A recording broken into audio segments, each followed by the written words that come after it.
Hi guys, Robin here with WTI. Let me talk to you about my favorite little travel accessory, this Conair compact hairdryer. From the folder position, all you need to do is just take a firm grip and then just pull it open.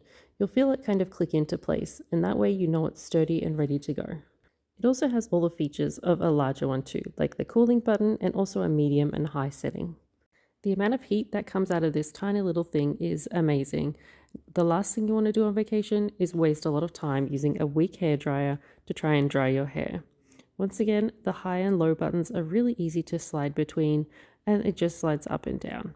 Another great thing I love about this is it's kind of cool to touch, so you don't have to worry about burning yourself. You can go ahead and hold on to the end of it without any real problems, which makes it great to pack up after you've showered as well, so you don't have to worry about it cooling down. I absolutely love it. I think it's a great little piece and really would go well with anyone who travels a lot and wants to make sure they have a really reliable hairdryer. So guys, I absolutely love it. It takes up such a small amount of space in my luggage, and it works really well, and it's super light. So I think it's great, but that's just my point of view.